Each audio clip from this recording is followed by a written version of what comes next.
जीवन योग, जीवन योग, जीवन योग, जीवन योग। धर्म अर्थ के काम मोक्ष नो मार्ग छे आयोग। धर्म अर्थ के काम मोक्ष नो मार्ग छे आयोग। चित्त ની ચંચળતા અહીં ટળે, મનને મોટી શાતા મળે, અંતર આનંદ ઉપજે જ્યારે દૂર થાય ભવરો। જીવન योग, જીવન योग, जीवन योग, जीवन योग। નમસ્કાર દર્શક મિત્રો, આપણી સંસ્કૃતિ આપણી ઓળખ એટલે ડીડી ગિરનાર દૂરદર્શનના જીવન યોગ કાર્યક્રમમાં આપનું સ્વાગત છે। મિત્રો, જીવન એટલે પ્રાણ અને પ્રાણ એટલે જીવન, આ સત્ય આપણા ભારતના ઋષિમુનિઓ આપણને શીખવી ગયા છે। જન્મતાની સાથે જ પ્રાણની ક્રિયા શરૂ થાય છે અને પ્રતિપળ દરેક ક્રિયામાં હલવા ચાલવામાં, જમવામાં, બોલવામાં, વિચારવામાં, પ્રેમ કરવામાં બધામાં પ્રાણ ખર્ચાય છે અને મૃત્યુ પર્યંત આ ક્રિયા ચાલે છે। અને આપણું જે આંતરિક પ્રાણ છે તેને બાહ્ય પ્રાણ સાથે સંબંધ છે, એટલે બાહ્ય પ્રાણ દ્વારા આપણે આંતરિક પ્રાણને નિયંત્રિત કરી શકાય। અને બાહ્ય પ્રાણનો સંબંધ શ્વાસોચ્છ્વાસની ક્રિયા સાથે છે, એટલે શ્વાસની ક્રિયા ઉપર જો નિયંત્રણ સ્થાપિત કરી શકાય તો આંતરિક પ્રાણ નિયંત્રિત થાય અને એ માટે પ્રાણાયામ કરવા જરૂરી છે। તો આવો આજે આપણે શીતલી, શીતકારી, ઉજ્જયી, કપાલભાતિ અને ભસ્ત્રિકા એ પ્રાણાયામ વિશે ચર્ચા કરીશું। આપણી વચ્ચે શિવાનંદ આશ્રમ અમદાવાદના અધ્યક્ષ સ્વામી શ્રી અધ્યાત્માનંદજી મહારાજ ઉપસ્થિત છે।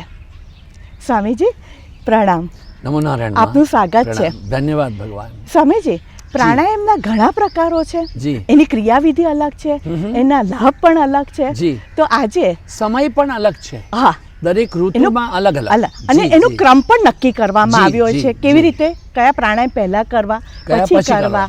હા, તો આજે અમને શીતલી, જી, શીતકારી, જી, ઉજ્જયી, કપાલભાતિ અને અને ભસ્ત્રિકા ભસ્ત્રિકા। એ પ્રાણાયામ વિશે જાણવું આ છે। શીતલી પ્રાણાયામ છે ને, એના માટે એટલું જાણવાનું કે જીભ છે એને આમ ટ્યુબ બનાવવાની છે, પછી એમાંથી શ્વાસ લેવાનો, નાકથી છોડવાનો, પણ એ બધા લોકોની જીભ આમ ટ્યુબ થશે નહીં,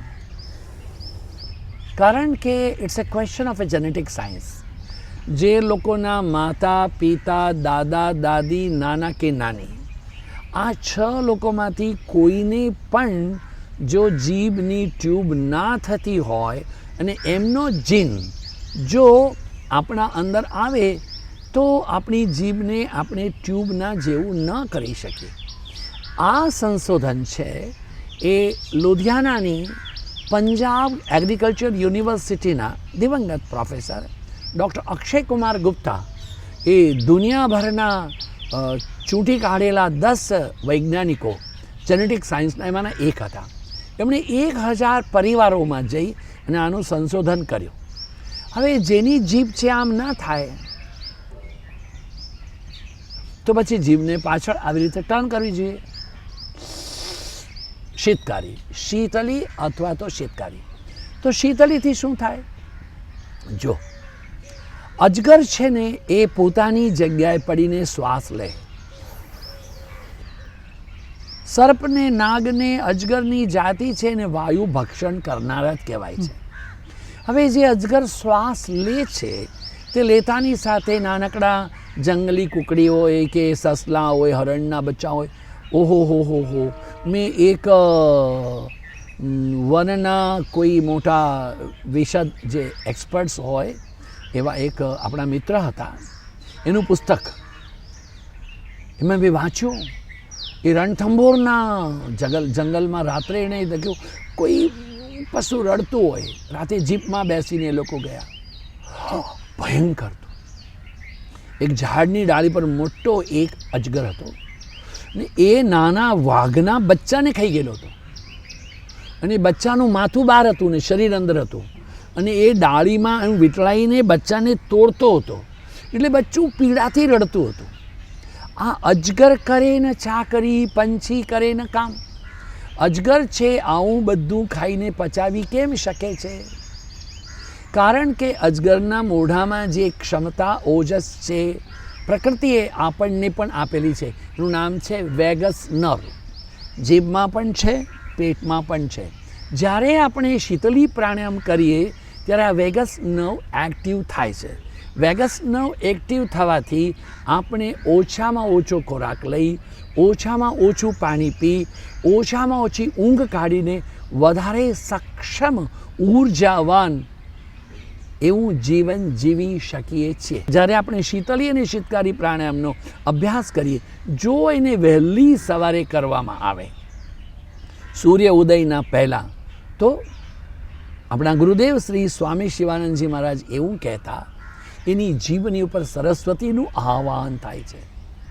મેધા સુક્તમમાં એક મંત્ર છે, ઓમ મેધામ ઇન્દ્રો દધાતુ, મેધામ દેવી સરસ્વતી, મેધામ મે અશ્વિના વો ભાવા ધત્તામ પુષ્કર સજા, ઓમ આઈમ સરસ્વત્યય નમઃ.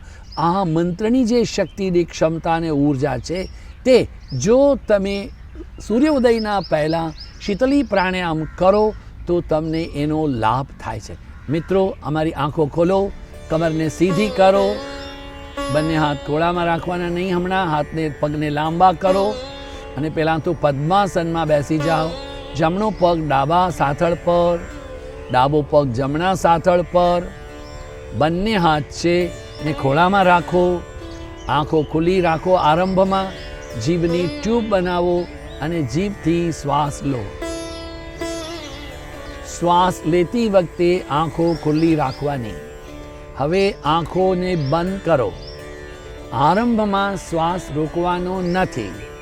તમે હવે નાક વડે શ્વાસને બહાર કાઢો,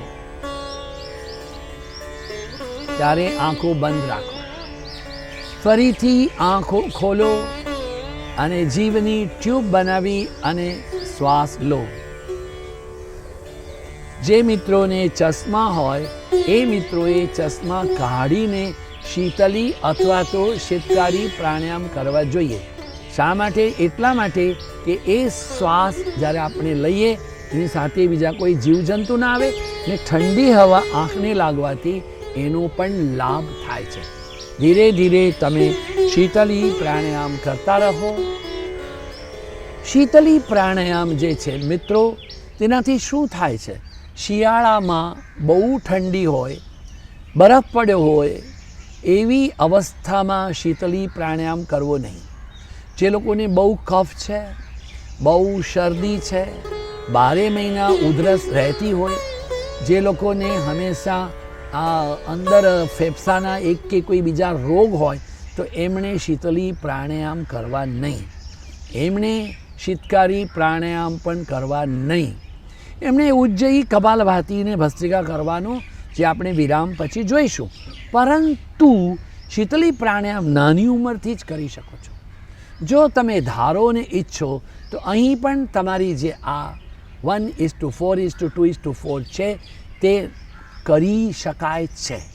શીતલી પ્રાણાયામ કરતી વખતે પણ તમારા મૂળબંધ છે, મળદ્વારનું અંદર સંકોચન કરી અને શીતલી અને શીતકારી પ્રાણાયામ કરો તો મૂળદ્વારનું એટલે કે મૂળબંધ કરી અને મળદ્વારનું અંદરની ઉપર સંકોચન કરી અને જેટલા પ્રાણાયામ કરવામાં આવે એની અંદર કપાલભાતિ અને ભસ્ત્રિકા નહીં થાય. બાકી બધા પ્રાણાયામ એ વિશિષ્ટ ક્ષમતા સંપન્ન લાભ આપનારા પ્રાણાયામ છે. શીતલી પ્રાણાયામનો અભ્યાસ છે, પાચન ક્રિયા જબરદસ્ત કરે છે. પાચન ક્રિયા સારી થાય એટલે એમને અપચો થતો નથી.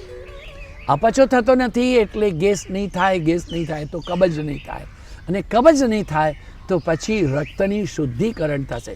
શીતલી પ્રાણાયામથી લોહી શુદ્ધ રહે છે. ઢીંચણના દુખાવા હોય તો એના માટે પણ ઉપયોગી છે, કમરના દુખાવા માટે ઉપયોગી છે. અને કબજિયાત નહીં રહે તો માથું દુખશે નહીં, કબજિયાત નહીં રહે તો આંખોની રોશની સારી રહેશે, કબજિયાત નહીં રહે તો તમારો અવાજ પણ સારો રહેશે. યોગીઓના અવાજ ઘોઘરા નહીં હોવા જોઈએ, એમાં માધુર્ય હોવું જોઈએ, મીઠાશ હોવી જોઈએ. હવે તમે ધીરેથી શીતકારી પ્રાણાયામ કરો, જીભને પાછળ લઈને કરો. જીભ માતાજી, હા,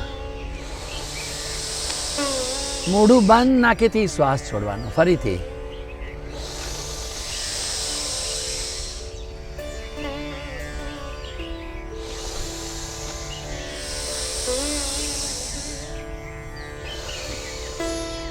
હું પણ ચશ્મા કાઢીને જ કરું ને.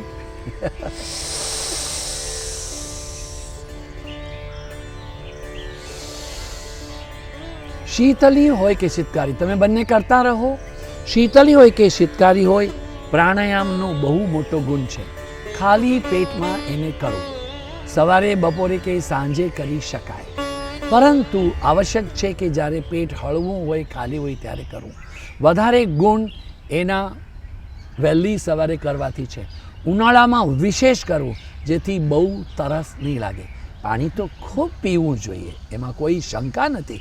જો પાણી પૂરું નહીં પીએ તો શરીરમાં શુદ્ધિકરણ નહીં થાય, અને પાણી નહીં પીએ તો લીવર અને કિડની છે એની અસર પર થશે. અને જો પાણી પૂરું નહીં પીએ તો બ્લડ પ્રેશર પણ તમને ઉપર નીચે જતું દેખાશે. પાણી તો પીવાનું, પરંતુ શીતળીને શીતકારી કરવાથી બીજું માત્ર છે. અમારા એક મિત્ર ડૉક્ટર અનિલ સૂચકની બહુ મોટી વ્યથા થઈ ખંડાલામાં. એમના પત્ની આભા છે, તે પોતાના પતિની કારમાં લઈ અને રશ કરી અને મલાડ મુંબઈમાં આવ્યા. मैंने कहा स्वामी जी मेरे को तो नींद आ रही थी रात 11 बजे 12 बजे 1 बजे, किंतु मैं पूरा रास्ता शीतली शीतकारी करती आई और मैंने अपने मियाँ को ठीक जगह में पहुँचा दिया. यू फील शीतली ने शीतकारी प्राणायाम में પોતાનો ગુણ છે, પરંતુ આવી રીતે આપદાની વચ્ચે જ્યાં પાણી ન હોય, ત્યાં જ્યાં મુશ્કેલી હોય, જાગવાનું હોય, કોન્ફરન્સ છે, તમારે ઘણું કામ કરવાનું છે, લખવાનું છે, વાંચવાનું છે, અને ઊંઘ આવતી હોય તો ઊંઘ ઉડાડવાની ગોળીઓ ખાશો નહીં, જાગરણ કરવાની ગોળીઓ ખાશો નહીં. તમે માત્ર શીતળીને શીતકારી પ્રાણાયામ કરો, ઓમકાર કરો, હા, તમે થોડું ઊંઘ ઉડી જશે. સ્વામીજી, હા મિત્રો, આપણે શીતલી અને શીતકારી પ્રાણાયામ વિશે ચર્ચા કરી રહ્યા હતા, અને હવે આપણે ઉજ્જયી, કપાલભાતિ અને ભસ્ત્રિકા પ્રાણાયામ વિશે ચર્ચા કરીશું. એ પહેલાં સમય થયો છે એક નાનકડા વિરામનો. जीवन योग, जीवन योग. મિત્રો, વિરામ બાદ જીવન યોગ શ્રેણીમાં આપનું સ્વાગત છે.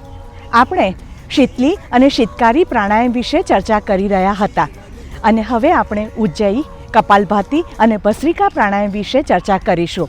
આપણી સાથે છે સ્વામી શ્રી અધ્યાત્માનંદજી મહારાજ. સ્વામીજી, જી. વિરામ પહેલાં આપે શીતલી અને શીતકારી પ્રાણાયામ શીખવ્યા. જી. દર્શક મિત્રો માટે હું ફરીથી એક વખત રિપીટ કરી લઉં. બોલો. કે શીતલી પ્રાણાયામ કરવો હોય તો જીભની ટ્યુબ કરવાની, ખુલ્લી આંખ, વર્ટિકલ ટ્યુબ, ટ્યુબ ઊભી કરવા, ટ્યુબ. અને ખુલ્લી આંખ રાખી મોઢાથી શ્વાસ અંદર લો, અને નાકથી- આંખ બંધ કરી નાકથી ધીરે છોડો. ધીરે શ્વાસ છોડો. અને જેમને જીભની આ ટ્યુબ થતી નથી, જી. તેમણે શીતકારી પ્રાણાયામ કરવાનો, જીભને અંદર તરફ દાંતની પાછળ વાળી અને શ્વાસ લેવાનો, આંખ કરવાનો. બંધ કરી શ્વાસ બહાર કાઢવાનો. અને આ કરતી વખતે જો મૂલ બંધ પણ કરો તો વધારે લાભદાયક છે. જી. હવે આપણે ઉજ્જયીની વાત કરીએ. ઉજ્જયી પ્રાણાયામમાં બંને નાકથી શ્વાસ લેવાનો છે, બંને નાકથી શ્વાસ છોડવાનો છે. અને જ્યારે આપણે શ્વાસ લઈએ છીએ, જ્યારે શ્વાસ છોડીએ છીએ, ત્યારે આ અંદર આવતો શ્વાસ અને બહાર જતો શ્વાસ છે, તે આ પાર્શિયલ કોન્ટેક્ટ ઓફ ધ ગ્લોટિસ છે. આ પાર્શિયલ કોન્ટેક્ટ છે, આ ટોટલ કોન્ટેક્ટ છે. હવે ગ્લોટિસ શું છે? ગળામાં અહીંયા એક પહેરેદાર છે, જેને આપણે કહી શકીએ કમાન્ડો છે, બ્લેક કમાન્ડો. એ કમાન્ડો પોતાનું કાર્ય શું કરે છે? આપણે જ્યારે ભોજન કરતા હોઈએ, નિયમ એવો છે ભોજન કરતાં કરતાં શાંત બેસીને મૌન રાખીને ભોજન કરવું જોઈએ, પણ લોકો ભોજન કરતાં કરતાં વાતો કરે, હા હા હા હા હા હા, હસે પણ ખરા, ગમે એટલી જોક પણ કરે. તો એમ કરતાં ક્યારેક આપણું ખાવાનું જ્યારે આ ગ્લોટિસને અડકી જાય છે, ત્યારે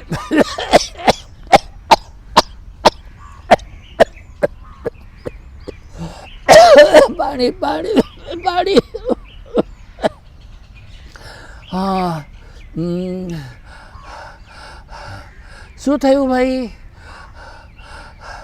મારું ખાવાનું અન્નનળીમાં. અરે મારે પ્યારે, અન્નનળીમાં જાય ને તો સીતારામ નહીં બોલાય, સીધું રામ બજારમાં જશો. એ જે ગળાના અંદર એક આ ગ્રંથિ છે એની સાથે શ્વાસ અડકીને અંદર જવો જોઈએ, એને અડકીને શ્વાસ બહાર આવવો જોઈએ. જ્યારે લોકોને ઉધરસ થાય ત્યારે ડૉક્ટરો કહેતા હોય છે ગરમ પાણીમાં નવશેકું પાણી, થોડું સહન થાય એટલું મીઠું નાખીને એમ કરીને કોગળા કરો. શા માટે? પહેલું જે આપણો ગળામાં એ છે એના ચારે તરફ જે ગંદકી બાજી હોય એ સાફ થઈ જાય. પાર્શિયલ કોન્ટ્રેક્ટિવ ગ્લોટિસ, આ ઉજ્જય થયું. આ ઉજ્જયી પ્રાણાયામનો અભ્યાસ તમે કરવા લાગો તો સાધારણ ઉધરસ શરદી વગેરે હોય તો એમાંથી મુક્ત થવા માટે ઉજ્જયી બહુ સારું છે. ગમે તે ઋતુમાં કરી શકાય, દિવસના ગમે તે ભાગમાં કરી શકાય, પરંતુ પેટ ભરેલું હોય ત્યારે નહીં કરવાનું. બનશે ત્યાં સુધી સીધા બેસી અને કરવાનો પ્રયત્ન કરવો જોઈએ. આપણા મિત્રો સીધા બેસેલા છે, આંખો ખોલો અને ઉજ્જયી પ્રાણાયામ કરીએ ત્યારે ગળામાંથી એક ખાસ અવાજ આવે છે. જેવી રીતે બારી બંધ હોય, બારણા બંધ હોય, જોરથી હવા ચાલે અને કોઈ પાઇપની અંદરથી હવા જાય તો કેવો અવાજ થાય, એવો અવાજ આપણે કરીએ. શ્વાસ લેતી વખતે અને છોડતી વખતે બંને વખતે આ શ્વાસ ગ્લોટિસને સ્પર્શ કરીને આવવો અને જવો જોઈએ.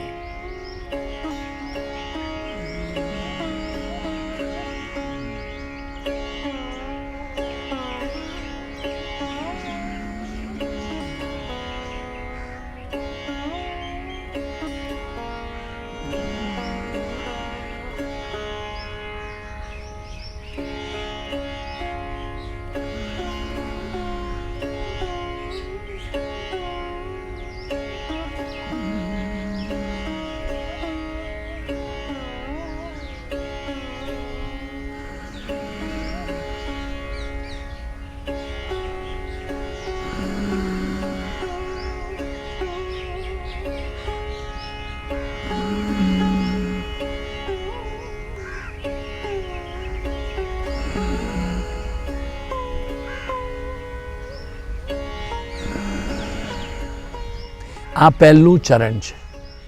હવે જે લોકોને બહુ કફ હોય, બહુ ઉધરસ હોય, બહુ ખાંસી હોય, ઇઝનોફિલ હાઈ હોય, એમને પહેલાં કપાલભાતિ અને ભસ્ત્રિકા કરવાના નહીં, એમણે ઉજ્જયી કરવાનું. કપાલભાતિ ક્રિયા છે, નેતિ, ધોતી, બસ્તી, નોલી ઉડ્યાન, ત્રાટક, કપાલભાતિ. હવે એના વિશે આપણે આવતા એપિસોડમાં વાત કરીશું. પણ કપાલભાતિ છે એટલે કપાલ એટલે આ કપાળ, ભાતિ એટલે ચળકવાનું. ન તત્ર સૂર્યો ભાતિ ન ચંદ્ર તારકમ નેમા વિદ્યુતો ભાંતિ કુતોયમગ્નિ તમેવ ભાંતમનુભાતિ સર્વમ તસ્ય ભાષા સર્વમિદમ વિભાતિ. ભા એટલે પ્રકાશ, ભા રત, રત એટલે એન્વલપ. ડોસાની અંદર કેમ શાકભાજી હોય, હેમબર્ગરમાં શાકભાજી હોય, એમ ભારતમાં છે ભારત, રત એન્વલપ. શું એન્વલપ છે? ભા એટલે જ્ઞાન, ભા એટલે પ્રકાશ, ભા એટલે ઊર્જા, ભા એટલે ચેતના, ભા એટલે સૌમ્યતા, ભા એટલે vims, vigour, vigilance, diligence, light, power, strength, courage, beauty, eternity, divinity. આ બધું છે તે ભા છે. અંગ્રેજીમાં એક શબ્દ હોય વોટર, એનો બીજો શબ્દ નહીં. કોઈ લોકો એક્વા કે ના, સંસ્કૃતમાં એક એક શબ્દના માટે 32 વ્યાખ્યા છે. પાણીને સલિલમ કહ્યું, તોયમ કહ્યું, જલમ કહ્યું, નીરમ કહ્યું, એના પ્રમાણે ભાના આટલા બધા. એટલે આવો જે દેશ છે મહાનતાથી ભરેલો એ ભારત. ભાતિ એટલે ચળકે છે, કપાલ કપાળ ચળકે છે. નેસલ પેસેજ ક્લીન હોય તો કપાળ ચળકે. નિયમ શું છે? ધીરે ધીરે શ્વાસ લેવાનો, એકદમ છોડવાનો. આંખો બંધ, ધીરેથી ઊંડો શ્વાસ લો, છોડો.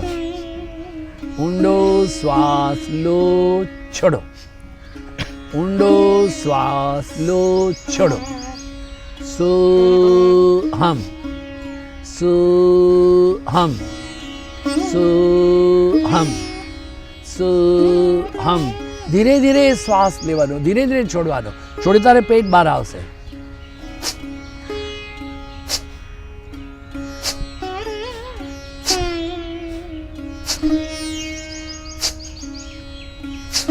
અને અમે તો એવું સમજાવીએ છીએ કે આપણું આ જે નાક છે એ નાકમાં એ ઓઠ છે, આ ઓઠ, પછી એ નાક આમ કરે છે. જો આ ઓઠ, આ નાક, આ બંને ઓઠને જોડતો એક મસલ છે.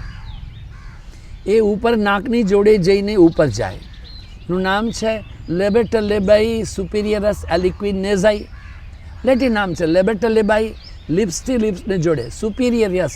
જે મસલ ઉપર જાય તે સુપિરિયર, નીચે આવે તે ઇન્ફિરિયર. તમે લોકો કપાલભાતિ કરતા રહો બંને. જે મસલ અંદર આવે તે સુપિરિયર, બહાર જાય તે ઇન્ફિરિયર. આમ બંને ઓઠને જોડીને નાકના ખૂણામાં આવીને ઉપર સુધી જાય છે લેબેટલેબાઈ સુપિરિયરસ એલિક્વિન એલોંગ વિથ નેઝાઈ. નાક, તે મસલને ખબર સુદ્ધા નહીં પડવી જોઈએ. ચહેરો શાંત જોઈએ.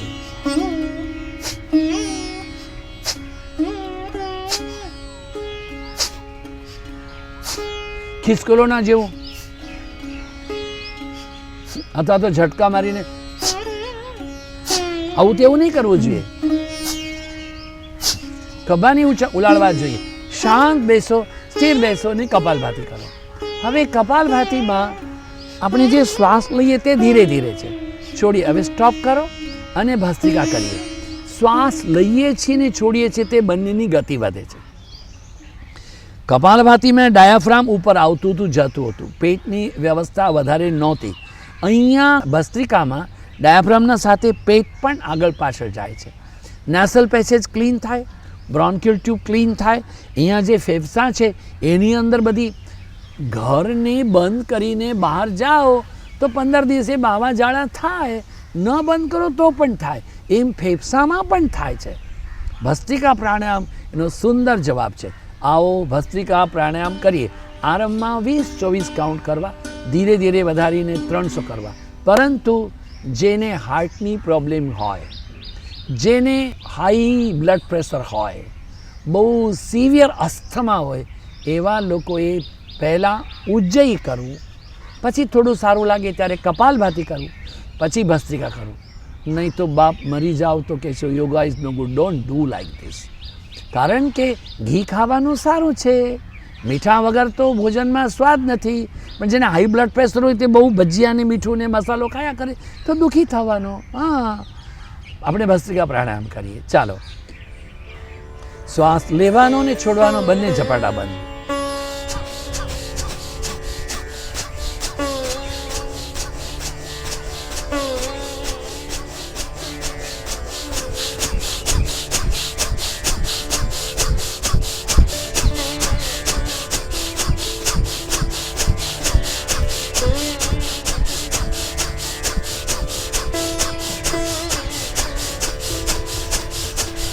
સ્ટોપ. ઊંડો શ્વાસ લો, ચીન લોક કરો, જલંધર બંધ કરો. ધીરેથી માથું ઊંચું કરો. જે લોકો ભસ્ત્રિકા પ્રાણાયામનો અભ્યાસ કરે છે એમની આર્ટરીઓસ છે એ કદીમાં બ્લોકેજ એમાં થતું નથી. માટે ભસ્ત્રિકા પ્રાણાયામને પણ નાડી શોધન કહેવામાં આવ્યું છે. દરેક ભસ્ત્રિકાની પાછળ જલંધર બંધ કરવો જોઈએ.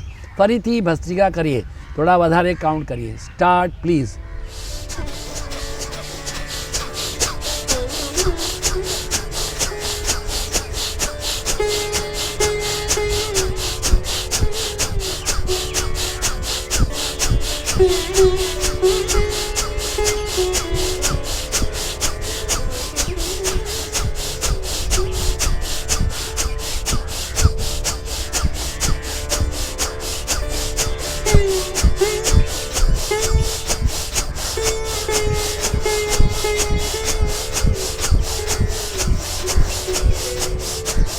ઊંડો શ્વાસ, ચીન લોક, જલંધર બંધ.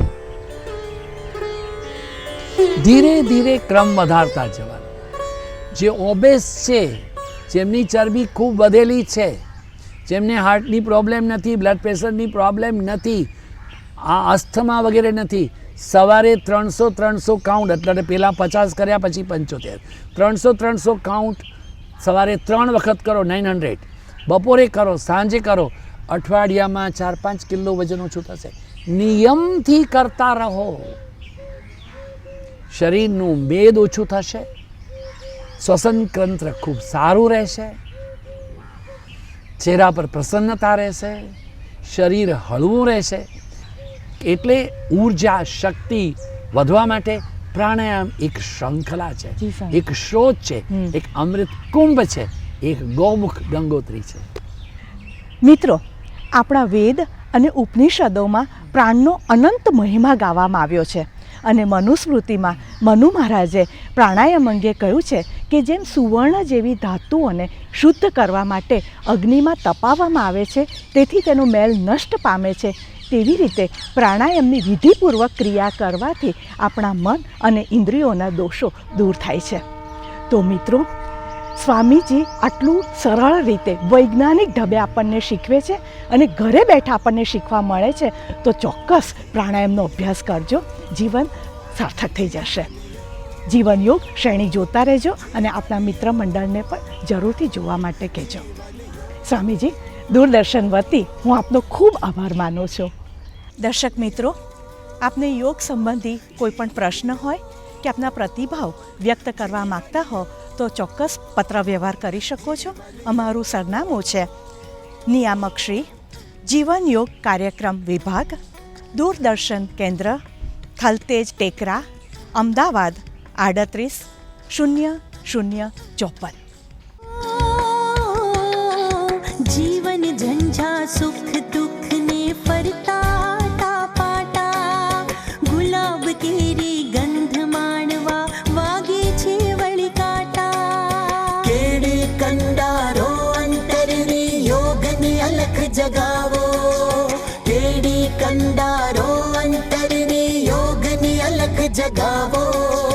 માનવ જીવન છે અતિ મોંઘું, સુખદ સ્વાસ્થ્ય ત્યાં લાવો. જીવન યોગ, જીવન યોગ.